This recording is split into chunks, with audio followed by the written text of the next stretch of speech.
सिकंदर सिकंदर बच्चों का झूला बनाया। मैं गरीब आदमी, मैं रोटी कमाना बस। भाई तुम क्यों पूछते पे हो हैं? दसो भाई तुम मदद करो या ना करो बाद की गल है। मकान किराया का है, मेरा झूला है, अभी गुजारा नहीं होता तो मकान का किराया नहीं दिता जा रहा है। तो ये पहिए भी मेरे टुटे, मैं पहिया जुड़ा नहीं सकता जी। मैं बड़ा परेशान है जी। मकान मेरा टुटा वजह मैं 4000 रुपया किराया देना है तो मेरे 200-300 रुपये कमाना, रोटी का गुजारा नहीं है। बच्चे मैं रोटी नहीं दे सकता, मेरी पूरी नहीं है चीज़ हो सकती। मैं इन्ना परेशान होगा, मैं ना मैं कोई पहिया बढ़ा सकना ना कुछ करना। तो पहिए के टायर टुटे है तो मैं इन्ना परेशान है। मैं 200-300 रुपया सारा कमाना, वो भी पूरी नहीं पैंती मेरी।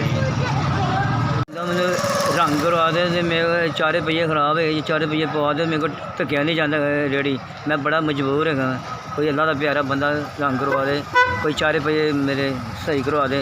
टाकियाँ में बनी हुई हैं। आइए देखो, ऐ देखो आ भी दिखाने आज। ऐ देखो भाई ये भी खराब है गया, देखो ये भी खराब, ये भी खराब।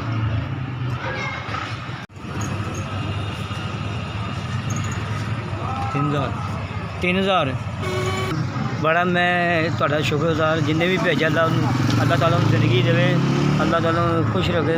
बड़ा बस अल्लाह की रहमत है, मैंने भेज दिते 3000। मैं बड़ा ही खुश है, तुहाडा शुक्रगुजार हूँ मैं भाई, बड़ा तुहाडा शुक्रगुजार है।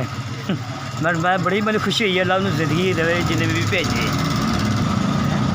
SVS तुहाडी बड़ी मेहरबानी है, SVS तुहाडी बड़ी मेहरबानी, SVS तुहाडी बड़ी मेहरबानी है।